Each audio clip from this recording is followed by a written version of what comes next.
Thanks for tuning in to another episode of Behind the Seas. Here you have Christine. And I'm Colin. And today we're going to talk about health and fitness. For anyone who doesn't know, I am a certified personal trainer through NASM, a certified nutrition coach through Precision Nutrition, and over the years I've worked at multiple gyms coaching group classes as well as taking on one-on-one clients. Right now, because we're in a pandemic, it's still the end of 2020 as we're recording this, I am doing most of my work virtually, but throughout the years I've realized that people have a lot of the same questions and can get stuck with kind of analysis paralysis, not knowing where to start. So today we'll kick off with a little kind of Q&A about health and fitness. All right, this is super exciting because even some of these things I don't really know the answers to, and I get confused as well. So I think there's going to be a lot of people that get a lot of good stuff out of this. So the first question is simple: strength training or cardio? So this seems like a simple question, but I kind of have more than one answer for it. It is a very common question. My first answer is honestly whichever one you're going to stick to. My second answer is really both are important. But my third answer is if you are only going to do one and you're fine with sticking with whichever one it is, strength training is going to net you more benefits than cardio in the long run. And that is because there's really two methods of burning calories. You can burn them manually by going out and doing lots of cardio and getting your heart rate up and forcing your body to burn them on the spot, or you can build strength so that your body is burning more calories at rest all the time. So you don't have to spend as much time trying to manually burn those calories in order to maintain or lose weight. So ultimately, strength training ends up benefiting you a lot in that way. Strength training is also great because personally, I want to be the type of person who's able to do anything without having to ask for help, and I want that to continue later on in life. Your body is one of those things where if you don't use it, you lose it, in the sense that if you don't perform a certain motion, you will lose that range of motion over time. So performing functional strength movements helps stop that from happening. So you don't necessarily need to be 70 years old and unable to put your suitcase in the overhead carrier if you stick with functional strength training exercises throughout your life. So 3 answers, but ultimately strength training wins out for me. That said, I do still incorporate cardio because I really enjoy it, and cardio obviously also has its benefits, especially when it comes to heart health. So what about like me, for example, I have a question based off of the answer to all that is, like me personally, my body will feel lighter if I'm doing cardio all the time. And I'll be at a weight that, like, I don't know, traditionally, or that a doctor might say is more appropriate for the size that I am. Whereas when I mix in more strength training, I feel a little bit heavier and I weigh more. Like, it's not just a feeling. And I don't even know what type of body like I actually want. Like, I don't know that I necessarily want to feel lighter. I want to feel strong, but I kind of want to have the best of both worlds, if that makes sense. But like, how do you balance that if you're just trying to figure out, like, for your own body, like, do you want to be a little bit more slim? Do you want to be a little bit more bulky? Like, is that part of the equation and what goes into all of that? Specific body type goals can factor into that equation.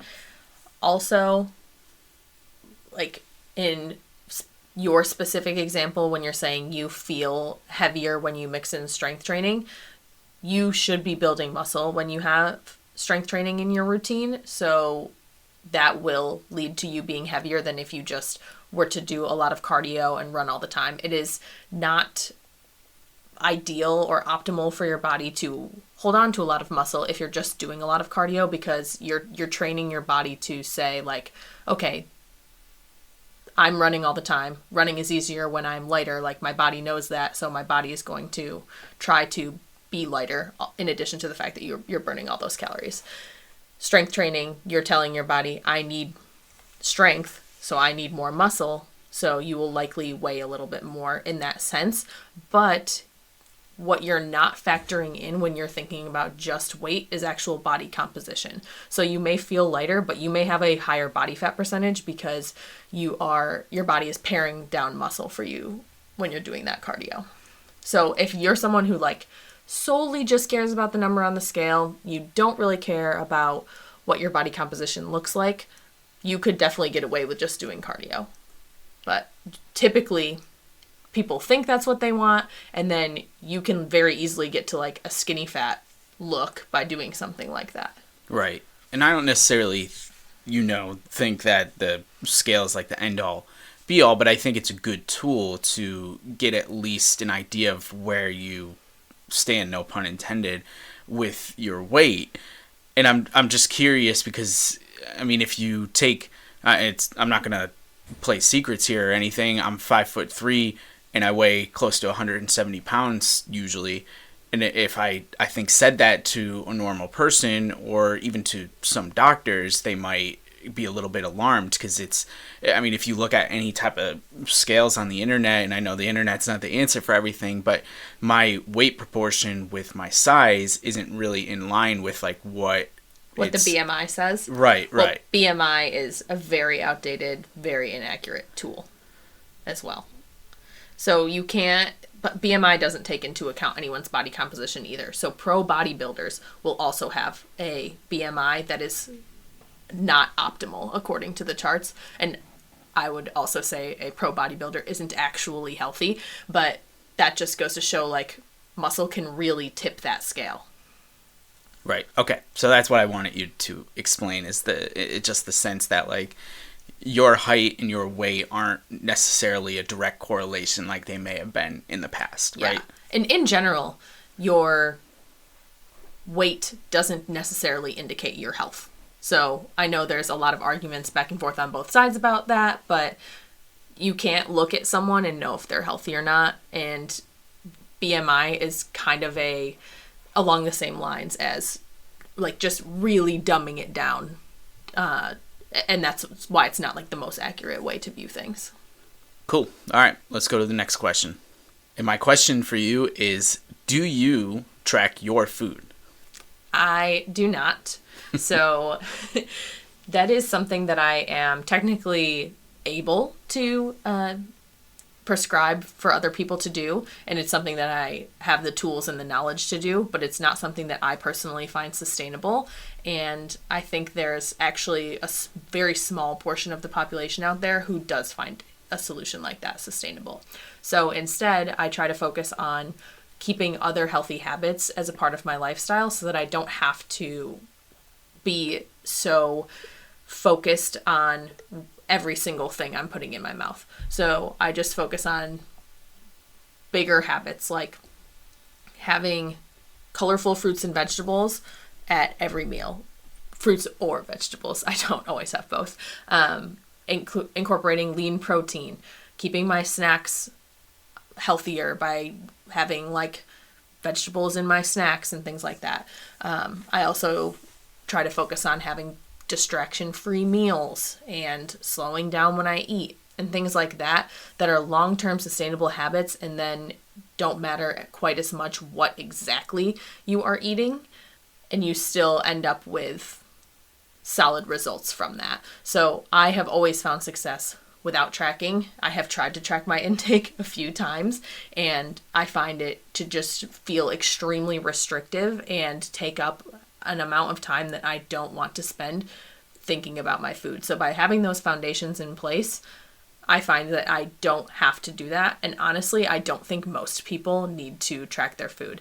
If you are looking to improve your health and you don't have a proper amount of activity in every day, if you don't sleep 8 hours a night, you don't manage your stress, you don't drink half your body weight in ounces of water a day, then just jumping right to counting calories or counting macros or just tracking every single thing you eat is jumping way too far ahead, and you're just kind of putting the cart before the horse. There are so many pillars of health that I would tackle before I say, okay, let's move on to very precise tracking of everything you eat and tweaking your macros up and down. So I think what you said definitely makes sense, and what I'm interested is more along the same lines of what we just talked about with BMI, where like your calorie intake isn't necessarily, you know, what you learned growing up in school with the 2,000 calories a day, blah blah blah. But what I think might be helpful, that I'm hoping you can explain a little bit more, is something along the lines of portion control, because I think that is maybe an area specifically where we can get a little bit more disciplined with what we're doing, and it can really make a significant difference in the amount of food that we're eating, good or bad, and even, you know, drinking too, and those type of things. So can you talk a little bit about portion control? Like, do you recommend weighing your food, scaling it out, measuring it in that sense? But like, how do you get portions under control if you're like a person that generally is overeating? Those are methods that you can use to get your portions under control. You can weigh everything if you are the type of person who thinks you want to weigh everything for the rest of your life. Go for it, but that I again don't think that is most people. So in that case, I would focus on a few things. One, incorporating more whole, unprocessed or like minimally processed foods in your diet, because they are going to be much more difficult to overeat. So for example, a bag of potato chips you can down pretty easily, and that has, I don't even know how many actual potatoes in it, but how many actual baked potatoes do you think you could sit down and just eat in one sitting? Maybe 3, and I can eat a lot personally. So when you focus on incorporating more of those whole, natural, just minimally processed foods into your diet, it's going to automatically help you eat less. And then if you are going to eat packaged foods, a quick glance at what the serving size is doesn't require you to actually track anything, but gives you a good gauge. So if you were going to have those chips, like I mentioned, if you look on the back and you see that 9 chips is 120 calories, you're probably not going to down the entire bag. Well, maybe you still are, but at least then you're going to be somewhat aware of what it is that you are consuming without necessarily having to track it. There are also all sorts of different plating recommendations, like filling half of your plate with vegetables for a meal, and then a lean protein and a little bit of carbs, having some fats in there. There's all sorts of different methods you can use to get portions under better control without necessarily weighing and measuring everything. The other examples I want to talk about are slowing down and eating your food distraction free. I know I can snack a ton more if I'm just sitting there watching TV than if I were to really just sit down with my snack and focus on enjoying it in the moment. It is much more satisfying to do that, and then I'm not going to just keep reaching for more and more and more. And then slowing down as well. So maybe using a meal timer or something like that, and or putting down your fork between bites, maybe taking a sip of water in between bites, anything that stops you from just like fork mouth.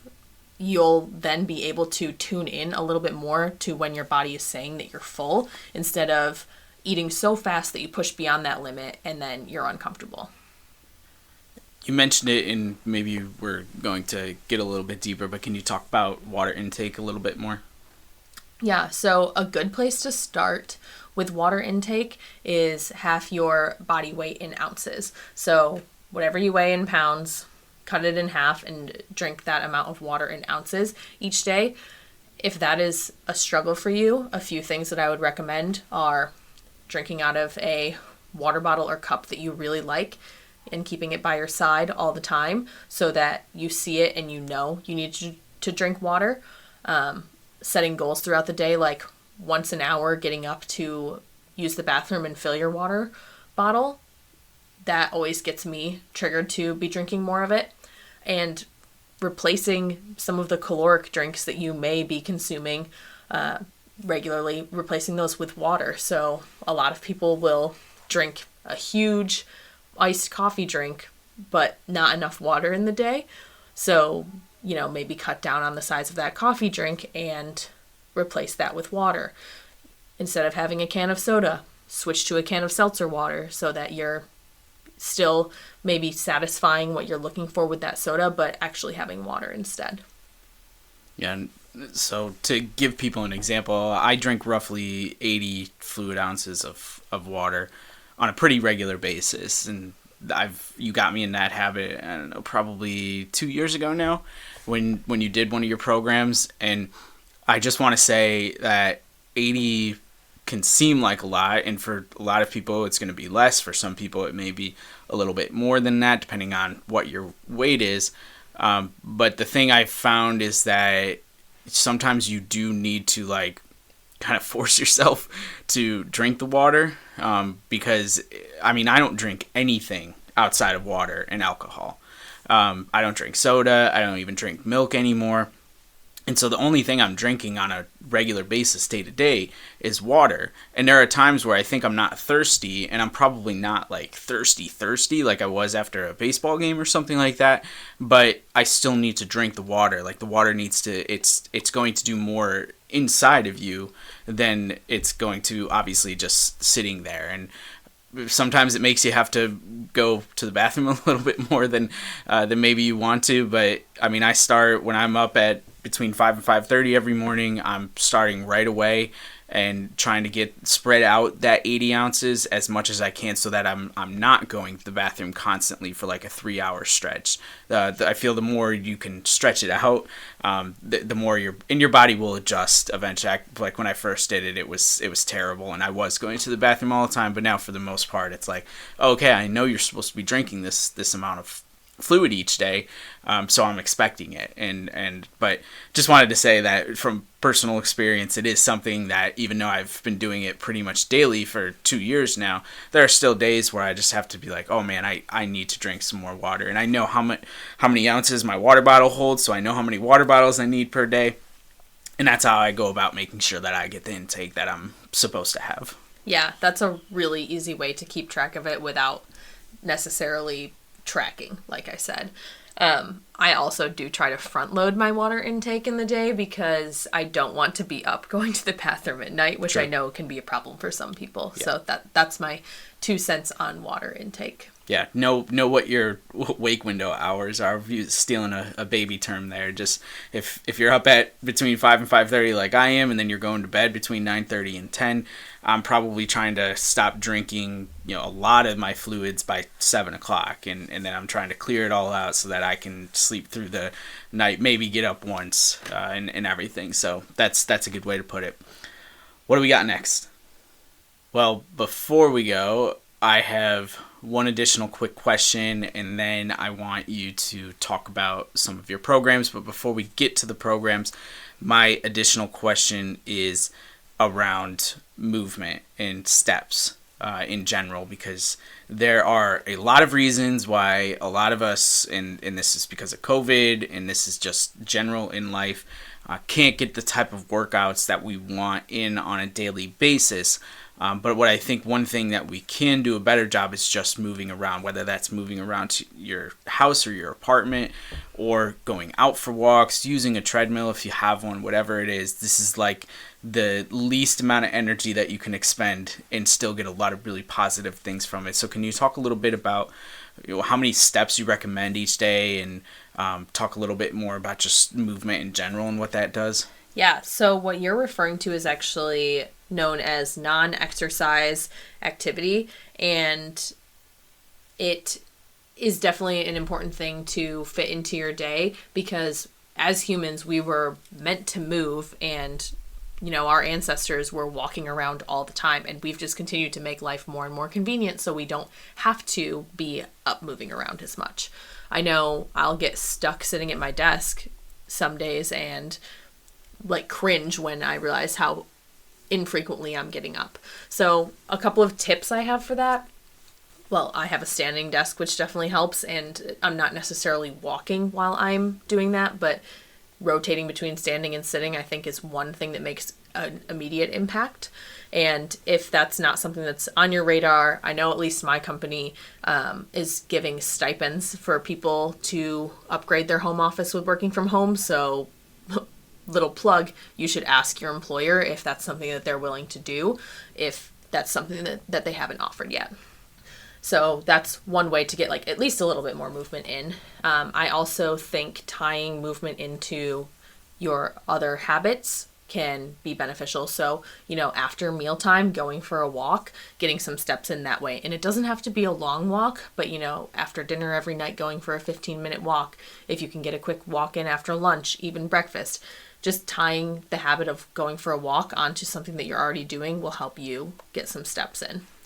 The number of steps per day, I just stick with the very generic recommendation of 10,000 steps per day. Even though it's not super scientifically backed, I think it is a good number to shoot for, just so that you have an awareness of how many steps you're taking and you have something to kind of shoot for. And if you aren't focusing on your steps or getting that movement in, it can be very easy to not even get 3,000 steps in a day, especially during COVID times when you're not leaving the house. So that's why I shoot for that 10,000. I would also say, similar to how we were born to move and our ancestors were moving all the time, they would be cracking up to watch us on treadmills these days. Like, wow, I cannot believe that is how you have to get your movement in. We had to move to survive. There are plenty of ways to get movement in that don't have to be that manual walking on the treadmill cardio. You can clean your house, walk around cleaning your house. You will definitely get some good activity in that way. Do some yard work. Absolutely another great way to get some activity in. Have a little dance party with your family in the living room or something. Especially, like I said, we're not going anywhere or doing anything. That's a fun little way to get movement. There are all sorts of ways to bring it into your day if you just put a little bit more intention behind it. And if you don't hit that 10,000 steps every day, you don't hit that 10,000 steps every day. But it is a good number to shoot for, and at least putting some intention behind that non-exercise activity will help benefit you in the long run.